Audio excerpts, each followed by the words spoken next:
In this video, I just wanted to share with you a quick story about rejection and failure. Rejection and failure could be your greatest gift. In the moment, it doesn't seem like it, but there are countless stories almost every year. And if you just study history, it happens very often. I mean, in the last 100 years, there's literally been tons of studies like this.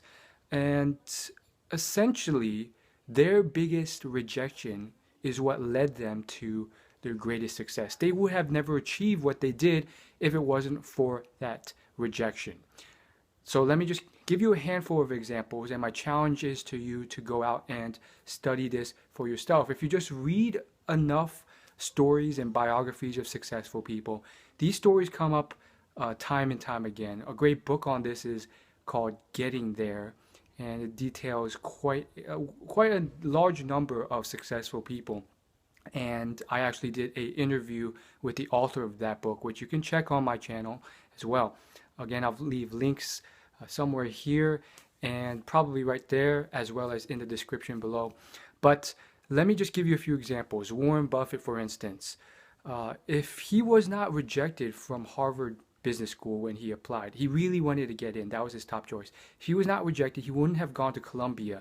If he didn't go to Columbia Business School, he would not have been mentored by Benjamin Graham, who in person taught him all the foundational things that he still uses to this day to invest. And he would not have been such a great businessman, made billions of dollars and donated billions to charitable causes, formed his connection and friendship with Bill Gates. A lot of things might not have occurred if it wasn't for that initial rejection from Harvard. Perhaps he would have still done very well. I would imagine he's a very smart guy. He is. In fact, his IQ is pretty high up there. But regardless, maybe he would have still done mediocrely. I mean, not mediocre, but he still would have done above average in a lot of ways, made a decent income, but maybe not in the same sense. He would not have been inspired or pushed to start his own business, nor would he have the certain life lessons that Benjamin Graham taught him about how money isn't everything as well.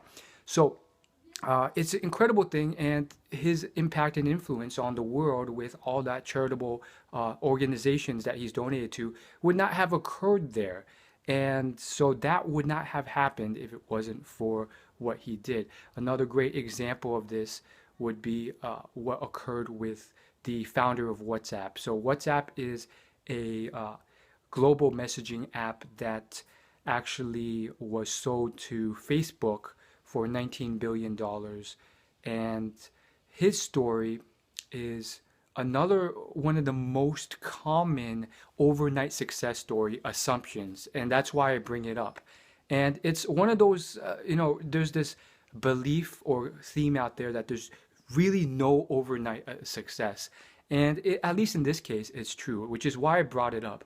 When you look at his past history, I mean, he was past 40 years of age. And this founder, his name's Brian Acton, I believe is his last name. This guy was rejected from Facebook. He applied to Facebook. He almost got in. He was rejected as an employee. He tried the same thing at numerous organizations, and he got rejected. A lot of the big names like Facebook and Google. Eventually, because of those rejections, he ended up choosing to start this thing called WhatsApp with his friend from Yahoo, and that ultimately led to the success of what is WhatsApp. So again, the point of the message is that I think it's not that your failures alone or your rejections alone will always lead to success. It's that the winners, those who succeed, at least in my opinion, they will persist despite those rejections, and no matter what happens, they will win. If they get rejected all over the place, they will find some way to win, whether it's to start their own business or do their own thing. So I just wanted to keep this video very short and concise. That's it. Thanks for watching, and hopefully you learned something.